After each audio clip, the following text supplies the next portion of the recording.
What's going on, everybody? We got a great show for you tonight. We're going to talk about the left's obsession with racism, talk to somebody who is actually doing something about critical race theory in our schools, and we are going to talk about whether the media is going to continue to give Joe Biden a pass further into this administration, and we're going to talk about exactly what the new Supreme Court Obamacare ruling has to do with conservatives. So it's going to be a great show. Join us up next.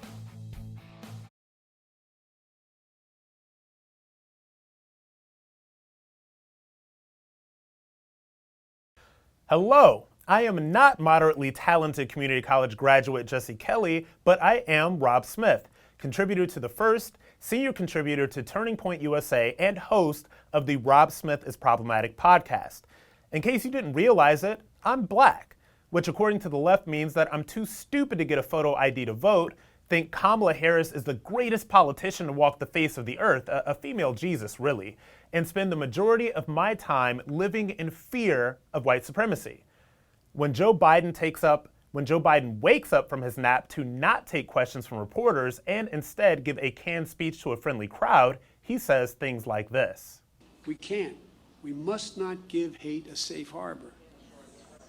As I said in my address to the joint session of Congress, according to the intelligence community, terrorism from white supremacy is the most lethal threat to the homeland today.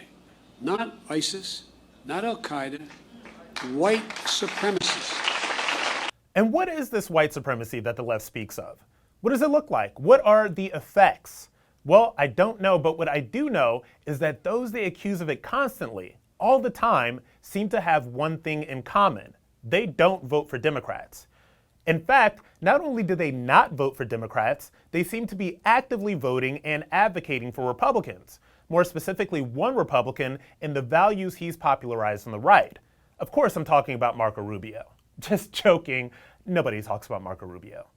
No, I'm talking about Donald Trump, the orange man, orange Hitler, Mango Mussolini, the worst of humanity, as are his supporters.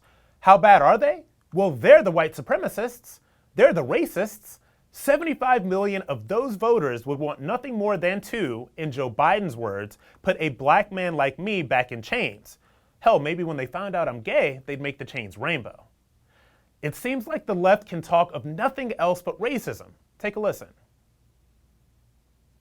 Well, if you think you're not racist, you could be right. But in this day and age, that's simply not good enough. What I did wrong in 2016 is I overestimated white people. The biggest terror threat in this country is white men, most of them radicalized to the right. Those white guys, those middle-aged, boring, nerdy-looking white guys. And white people have been probably woefully late to this conversation. But I'm not willing to let white voters off the hook. It's critical for white people, for people in general, to stop denying their racist ideas. It's all racism all the time on the left, because if they stop talking about racism or white supremacy for a single second, they may actually be forced to talk about the things that matter in the real lives of the vast majority of Americans of all colors. The things that the Biden administration is getting wrong on every front. Things like rampant immigration, which is making all our grocery bills go up. Things like what printing out trillions of dollars is going to do to our economy once the monopoly money runs out. Things like the crisis on the border, which, by the way, is a far bigger threat to working class African Americans than white supremacy will ever be. And back to that pesky white supremacy. Do you remember how we didn't really hear anything about that particular boogeyman during the Obama years? And then, all of a sudden, it was all anyone on the left talked about the second they lost an election. The left has spoken of it nonstop since November of 2016 because the leaders in charge have realized a deeply cynical truth. Their political power comes not from a strong, united, and yes, diverse America. Their political power comes from a deeply divided and tribal America, sliced and diced into smaller and smaller groups that the left hopes it can cobble together just enough angry little victims united in their shared oppression and misery to give the left enough power to pass the H.R. 1, quote unquote, for the people voting act. a blatant political power play by Democrats to nationalize and control elections so that they don't have to worry about winning them anymore. Sometimes, they even say the quiet part out loud, which is exactly what the left's resident Mensa member, Representative Alexandria Ocasio-Cortez, did on one of their propaganda networks. Mistake. And especially if Senate Democrats are not going to pass reforms on H.R. 1, we cannot rely solely on a wish of winning elections.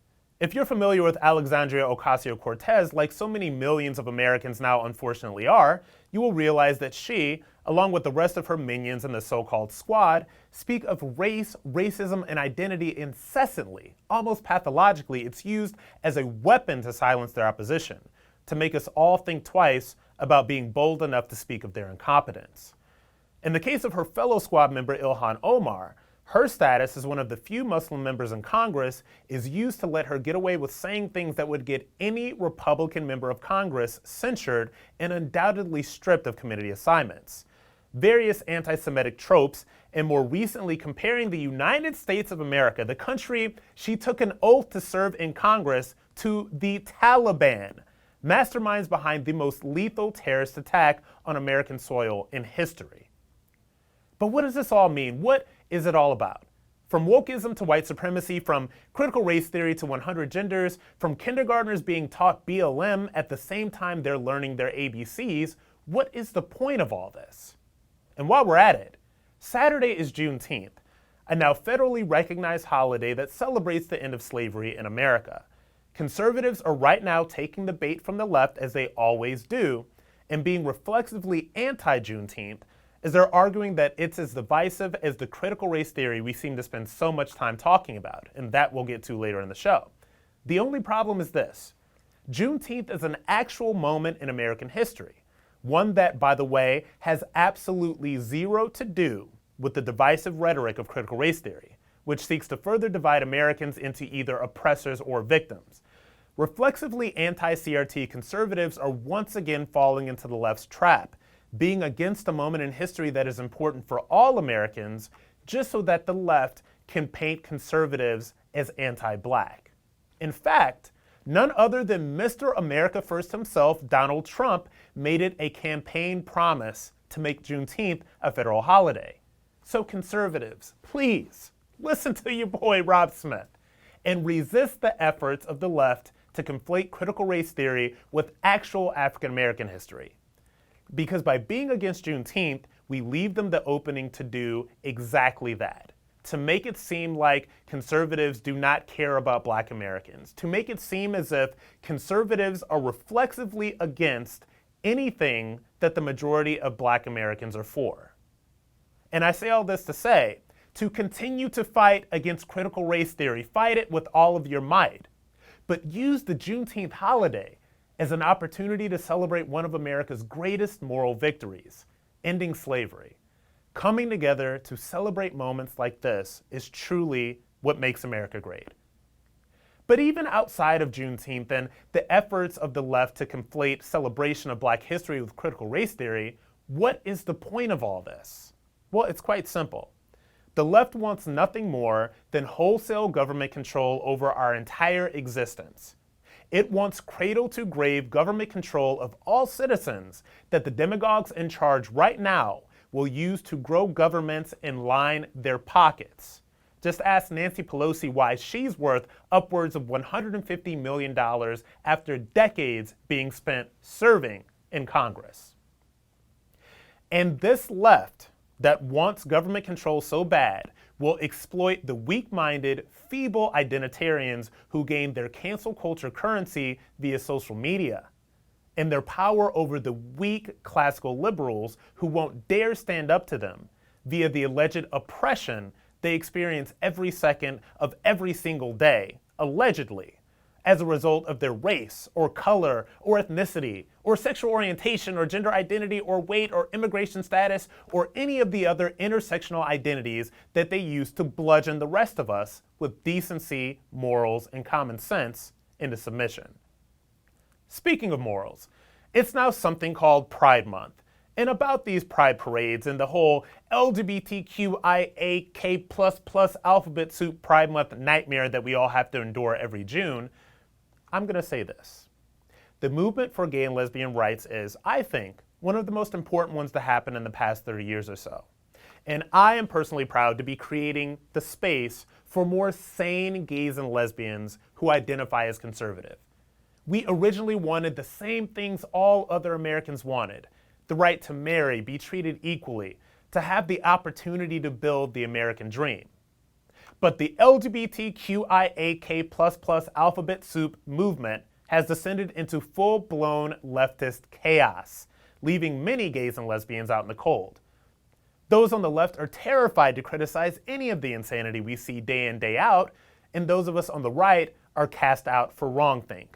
I, for one, am done with the LGBTQ alphabet soup mafia. The movement has fallen. It's fallen to leftism, it's fallen to tribalism, and it's fallen to groupthink. Ignore them at all costs, but don't think that your freedom-loving gay and lesbian brothers and sisters want anything to do with that crowd. But something is happening, folks, and not a moment too soon. People are waking up. Over the past 4 years, a coalition of hardworking, bold, and smart America First conservatives, independents, libertarians, and yeah, even some liberals has been built. And they are rising up against the tyranny of the wokenesses currently terrorizing us with Ibram X. Kendi children's books and cartoon drag queens teaching preschoolers about pride parades. It's true.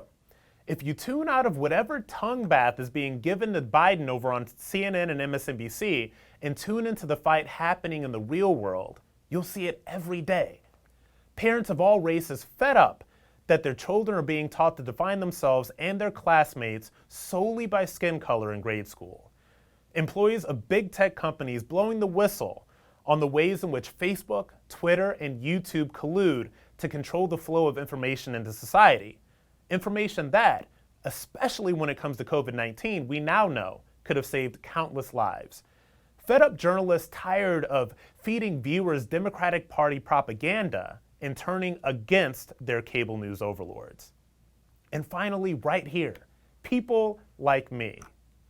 People that have common sense. People with so-called identities that should be completely owned by the left, but instead are standing up against it. Because we all know that where this is headed ain't good. They're black, white, Latino, Asian, gay, straight, whatever. And they know that they don't have to be owned by the left. They don't have to hate America, and they have common sense, which the left has totally lost. Even President Obama is recognizing it. You would think, with all the public policy debates that are taking place right now, that the Republican Party would be engaged in a significant debate about how are we going to deal with the economy, and what are we going to do about climate change, and what are we going to do about, lo and behold, the single most important issue to them apparently right now is critical race theory. Who knew that was the threat to our republic? You see that right there? That is fear. Fear of a united America First, GOP, libertarians, independents fighting back against all of that stuff, trying to bring back common sense. So here's to those with common sense. Here's to those who know a strong border means a strong country. Here's to those who resist being defined by immutable characteristics like race or gender, and instead define themselves first and foremost as Americans. Because let me tell you something. We're going to need all of those people we can get if we're going to make it through the next 3.5 years of a Biden-Harris administration. Brian GIRDUSKY knows a thing or two about critical race theory, as he has formed a pact to fight against it. He joins us next to talk about it.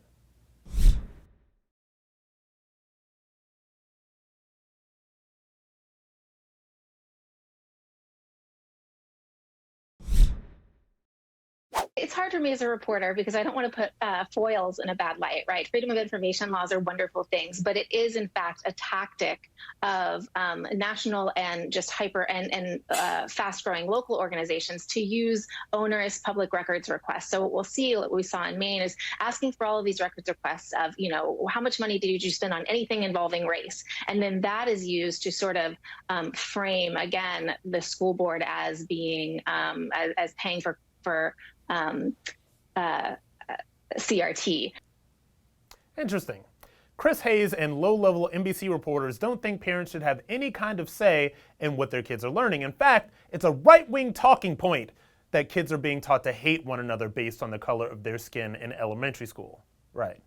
Well, my next guest tweeted about this clip, but he's not just talking about it, he's doing something about critical race theory. Welcome to my friend Ryan GIRDUSKY, founder of the 1776 Project PAC and author of They're Not Listening: How the Elites Created the National Populist Revolution. Thanks for joining me, Ryan. Thanks for having me, Rob. Absolutely. Okay, Ryan, first of all, I want to hear about your PAC, why you founded it, and what exactly it's seeking to do in this combating of critical race theory in our schools.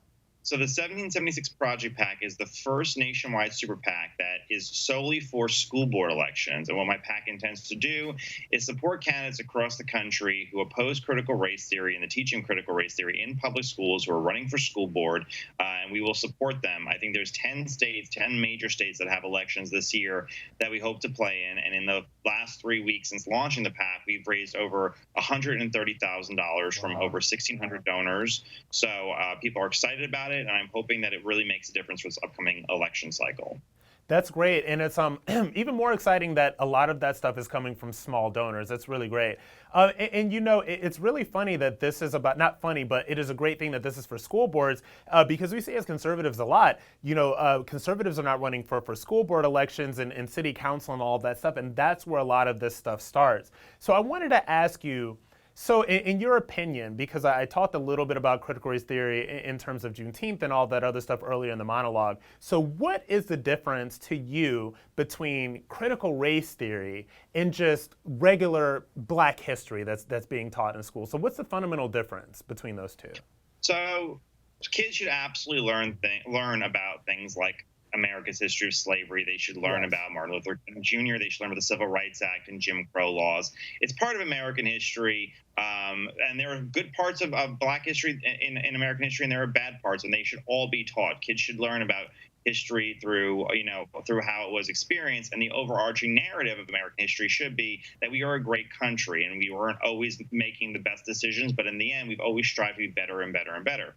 Critical race theory tries to restructure education to reteach the relationship between race and power. They teach that Black Americans or non-white Americans as a whole undergo racism on a daily basis. And the structures and the institutions created in this country to make it great were created with the sole purpose of keeping non-whites down. And whites, whether they be wealthy or not wealthy, working class whites, all benefit either psychically or economically from racism. And they all have the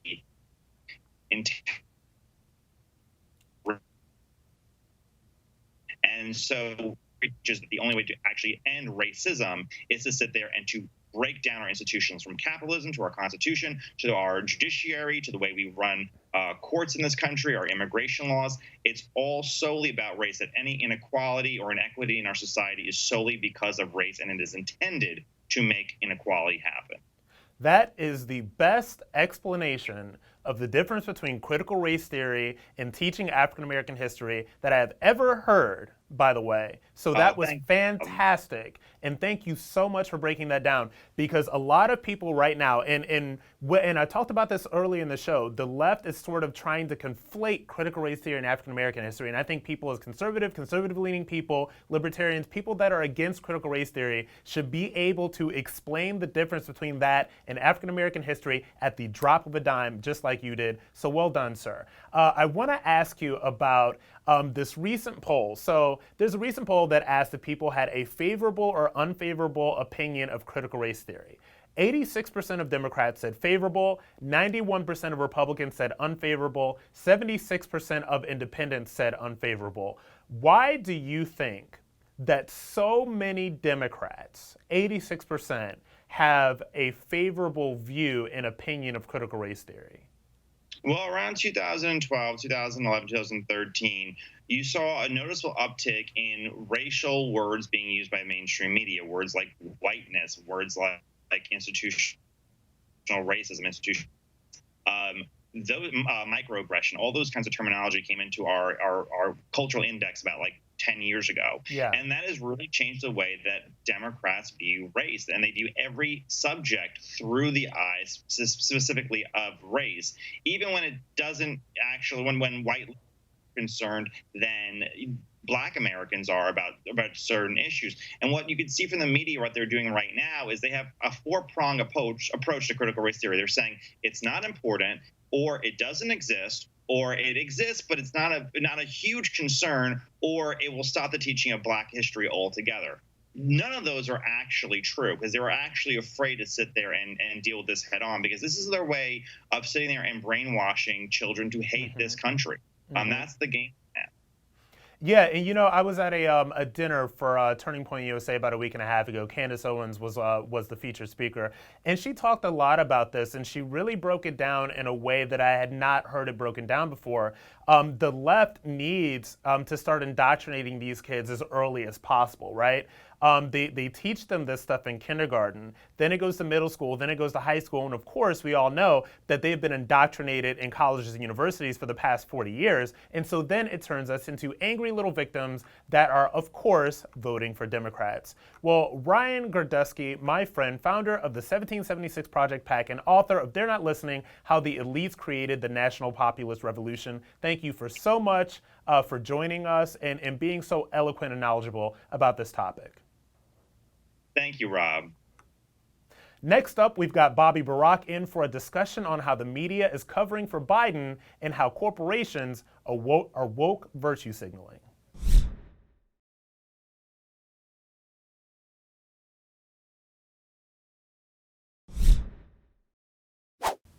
I'll take your questions, and as usual, folks, they gave me a list of the people I'm going to call on. So, Jonathan, Associated Press. And if you think there's a reason why he has a pre-approved list of people to call on, this is what happens when he goes off script. Why are you so confident he'll change his behavior, Mr. President? Yeah, I'm not confident in changing behavior. What do you do all the time? So when did I say I was confident? You said in the next 6 months you'll be able to determine. What I said was, let's get it straight.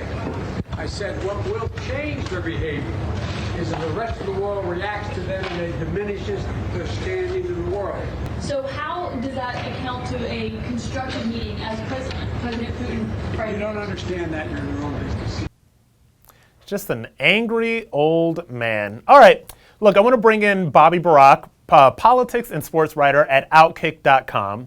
So, Bobby, look, I want to ask you a question. I want to get, first of all, before I go into the questions, what is just your reaction to Biden snapping at the CNN reporter?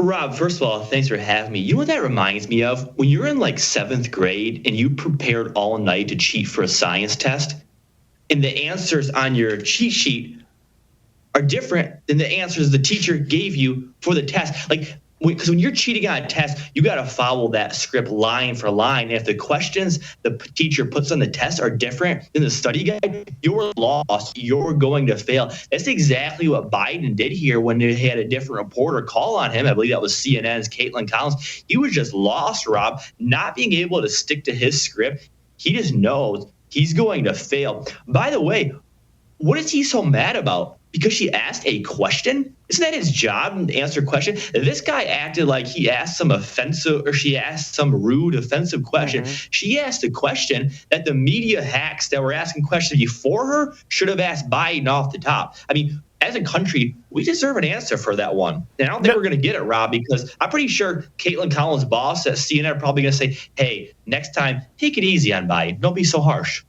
Yeah, probably. You know, don't be so harsh to our guy. And you know why Biden was probably so mad is because he was on his way to a nap and she ruined it. She made him late for his nap. That was what was going on there. And it's really funny. So we see this situation with him snapping at Caitlin Collins over at CNN. We see the flashcards that he has. We see the list of pre-approved reporters. Remember, in the first press conference that he did, that he had to get pressured into doing, he had a literal Facebook. He had a book with the faces of the reporters that he was able to call on. Look, it's all a joke.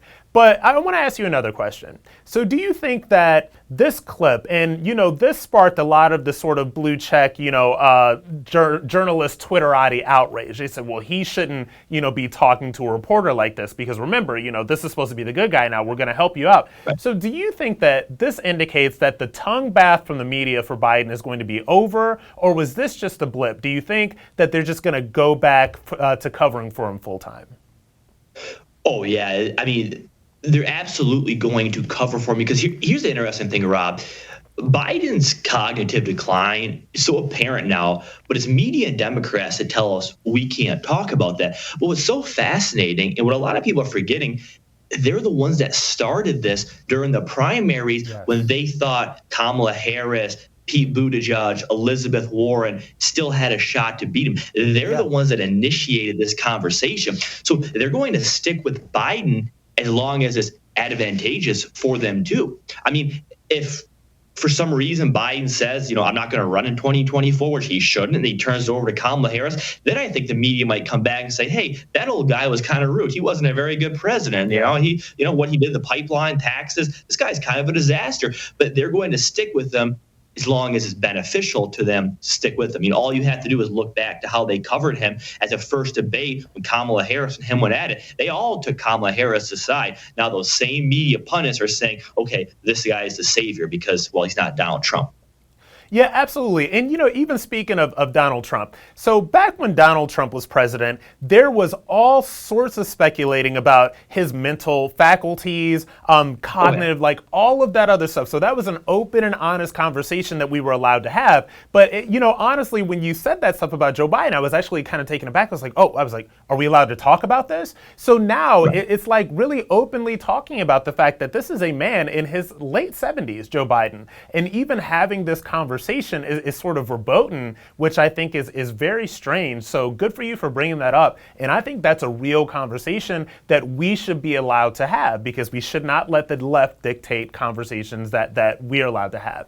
So good on that. So I wanted to ask you a question about a new piece you got out here. It's called At ESPN, Fear Gives Talents Leverage. And I know that we were talking a lot about wokeism. I talked about it in my monologue earlier this show, how wokeism is just taking over all of media, most of media, which you and I are both a part of. But I want you to talk about that piece for me a little bit and just explain to me what exactly is going on at ESPN with the whole wokeism.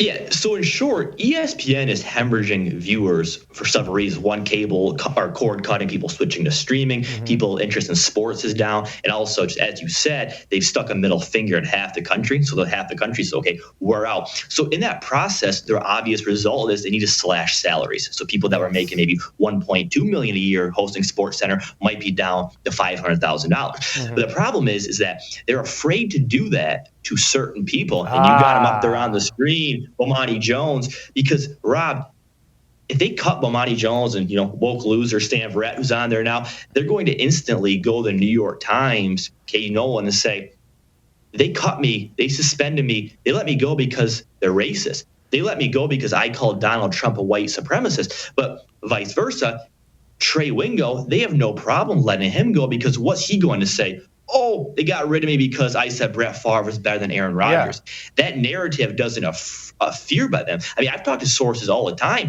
and they say the biggest thing, Bobby, is that these executives don't want a disgruntled former employee to go on record and say, oh, I was treated bad because of my race, my gender, my beliefs. So fear gives them leverage now. 5 years ago, an ESPN talent had leverage if they had an offer from NBC, CBS, or Fox. Now they have leverage if ESPN is afraid of the narrative they can spin upon being let go. That's a very interesting perspective because we can see it now. We can see it now with everything that goes on. You know, somebody, one of their black or female or both anchors gets fired, they run to the New York Times, and then all of a sudden ESPN is racist. So that's a really bold perspective, and good for you. You got a lot of bold perspectives. I need to start reading more of your stuff. This is good stuff. Okay, so last question, and I want to go to this. So there is a new commercial from Indeed that is encouraging people to use preferred pronouns. I want you to look at this.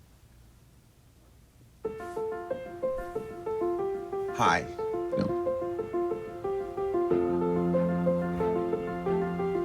Hi, I'm Taylor. Hi, I'm here for my interview. I'm Dorian, and I use the pronouns he, him. Are you comfortable sharing how you would like to be addressed? Thank you for asking. I use they, them pronouns. Great. Well, I'd love to hear more about your skill set. Okay, look, so before I get your reaction to this, I want to give mine, because this is the first time that I've ever seen this. And as I said in the monologue, everybody knows I'm a gay guy. I just don't identify with the far left, LGBTQIA, all of this other stuff. When I see that commercial, it makes me actually feel bad for these people, because it's not about getting a job, and it's not about what you have to bring to the table professionally. This is all about identities and pronouns and all of this other stuff. And I think that it turns, you know, look, LGBT, whatever, it turns these people into these victims and identitarians who see the entire world through the lens of whatever their identity is. So that's just my 2 cents. I had to get that out. What do you think, Bobby?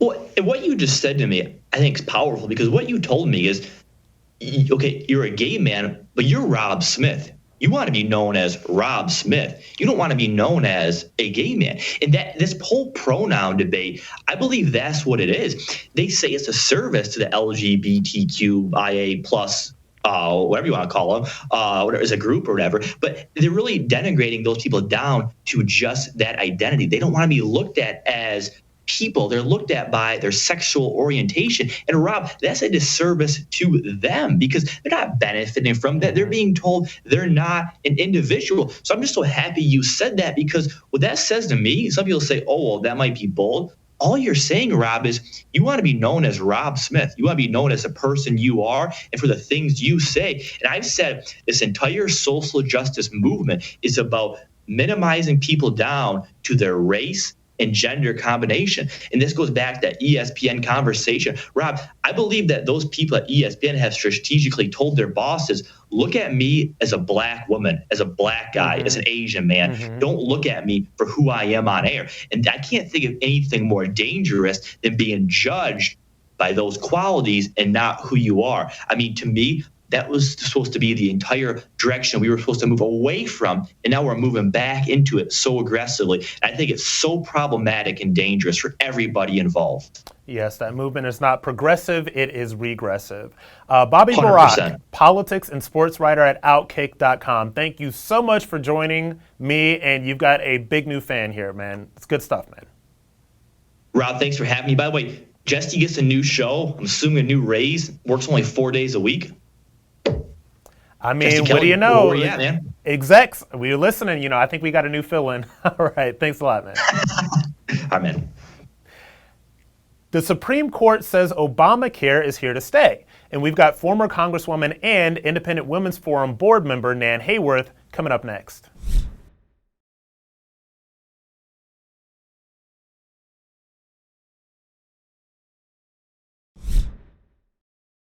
Chuck Schumer announcing that Obamacare is here to stay, and now they're going to try to make it bigger. And once again today, the United States Supreme Court, in a 7-2 ruling, upheld the Affordable Care Act in the face of another legal challenge. So let me say definitively, the Affordable Care Act has won. The Supreme Court has just ruled the ACA is here to stay. And now, we're going to try to make it bigger and better. Now, joining us to talk about this ruling and talk about what it means to conservatives, I'm going to bring in Independent Women's Forum board member and former New York Congresswoman Nan HAYWORTH. Thanks for joining us, Nan. Thank you, Rob. Great to be with you. No, it's Thank you. great to meet you virtually. So Nan, I want you to break this down for me a little bit. I want you to help me and the viewers understand this a little bit. I'm going to be honest. A lot of people don't quite understand why conservatives are so against Obamacare. And I want you to give me the perspective on why it's such a disaster, and then what this Supreme Court ruling means. Sure. Well, Rob, I'm fortunate in having a perspective as a physician who also practiced for 16 years. And so I've experienced a lot of with my patients, a lot of the challenges of America's health insurance system, which is not efficient or effective in all too many ways. And that was true before Obamacare. But the problem for all of us is that Obamacare has not made things better. Obamacare has made insurance more expensive instead of less. It's piled on requirements for people like you, let's say, Rob. If you don't have kids and you're a young person, you still have to pay in your Obamacare premiums for pediatric dentistry. If you're not someone who's going to be having a baby, you have to pay for maternity care. So what you're saying to me, so I want to just jump in. So what you're saying is that, so the left is always talking about, we're going to be here for broke millennials, we're going to be here for young people, but Obamacare, which is their signature thing, is actually making healthcare more expensive for young people. Much more expensive, much more expensive. There is a way to make it less expensive, but Obamacare isn't that way.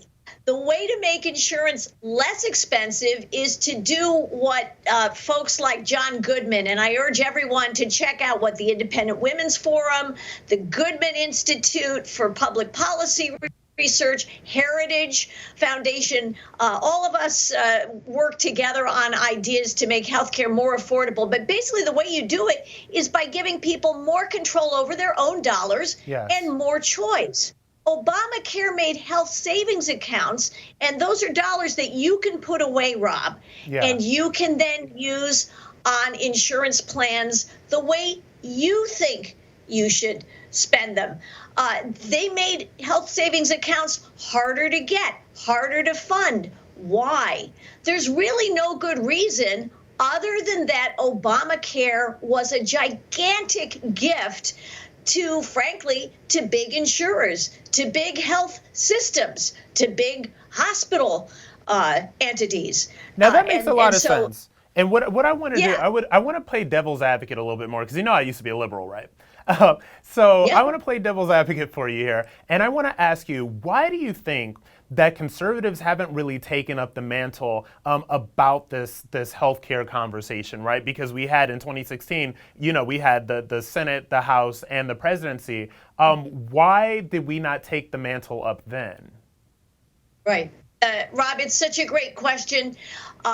It's always harder, I think. It's always a bit more challenging for us on the conservative side. But when I say that, I actually think of us as the liberals. We're the freedom-oriented people. Yes.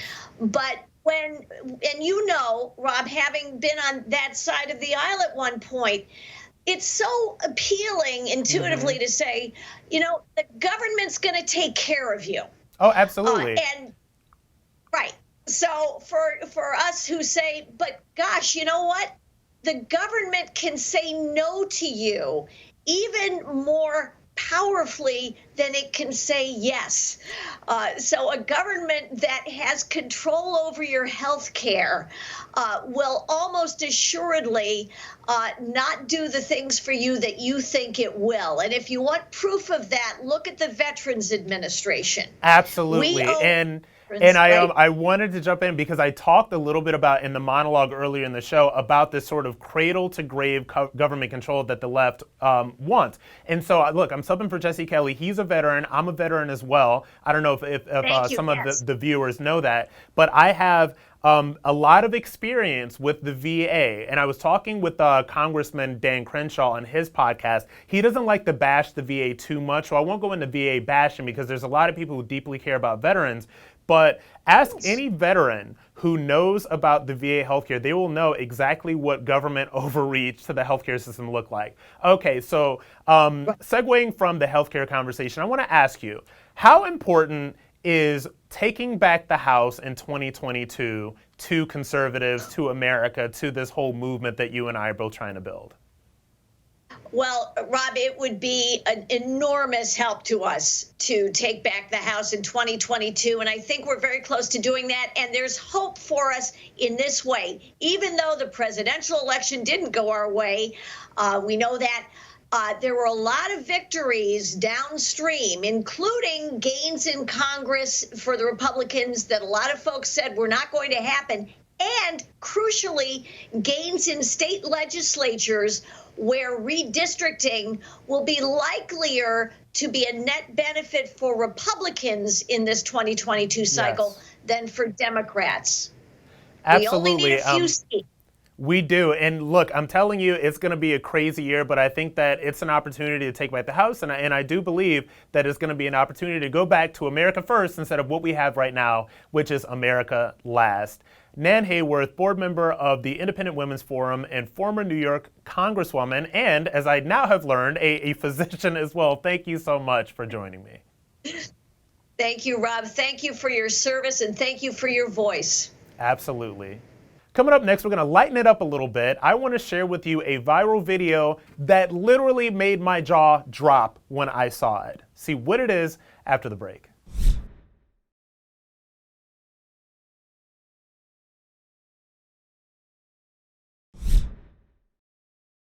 All right, everybody, usually at this time we lighten the mood a little bit, but I've got something to show you that is not light. In fact, it's intense, but it's important. Check this out.